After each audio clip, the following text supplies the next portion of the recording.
At least 31 migrants are dead after their boat capsized in the English Channel. It happened off the coast of Calais.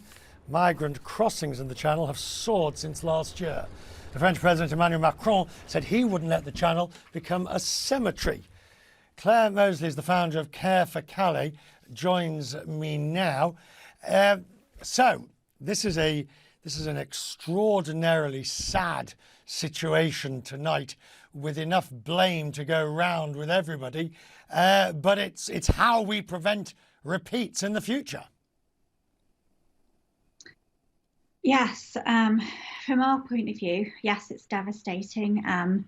These are all people who have suffered terrible journeys. They are refugees fleeing war, and for them to get as close to the UK and to safety and to drown here, it is a dreadful tragedy.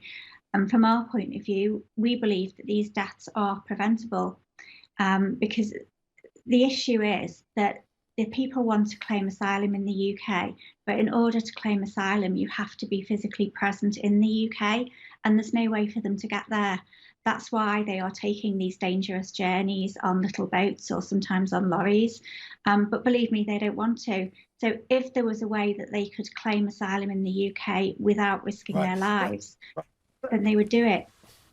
Do we know the reasons why these people are trying to get to the UK and, say, for example, not staying in the EU, not staying on the French side? What is it about wanting to make that journey? I mean, once you're illegally in the EU, so to speak, why not go to another EU country? Why are they attempting to cross the Channel?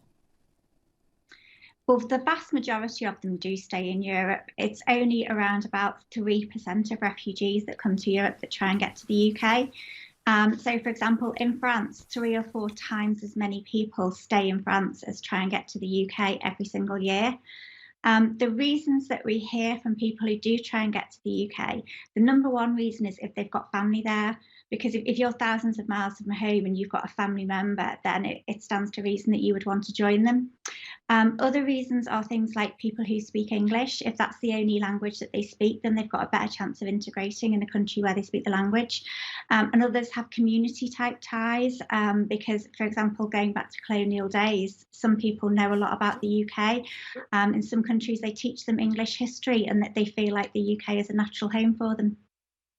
And I mean, what has happened today is so awful that I sort of reflect back to the picture of the little boy on the beach that we saw at the last migrant crisis, if you will. But we seem to have learnt nothing. I mean, in that case, it was a single boy in a T-shirt and red shorts, if I remember, who was lying on the beach. Today, we're fishing 30 people out of the water.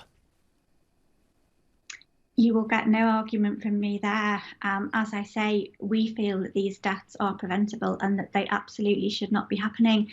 It feels to us like people are concentrating on the wrong issues. There's a lot of worry about people crossing the Channel, but, really, the UK takes less refugees than many other countries in Europe. So, there's no reason why we shouldn't take a few of those ones who do have ties to our country. And sometimes it feels, yes, like people are concentrating on the wrong things. This is a terrible tragedy and it could be prevented.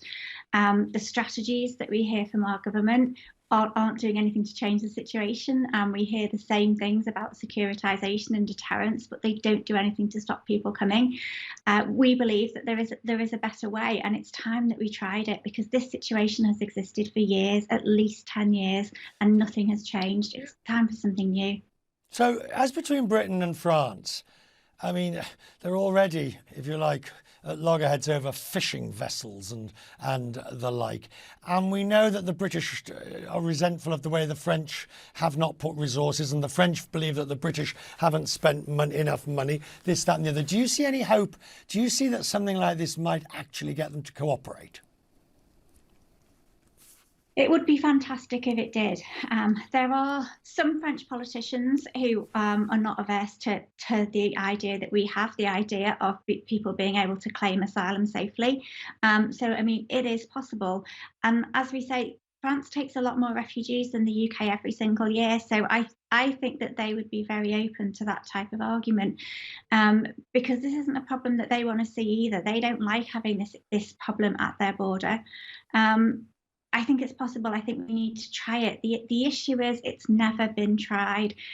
Today, the British Prime Minister was saying he wanted to leave no stone unturned. Well, this is a stone that hasn't been turned over yet. Claire, glad to have you on talking to us this evening, even if it is on such tragic circumstances. I'm grateful to your time.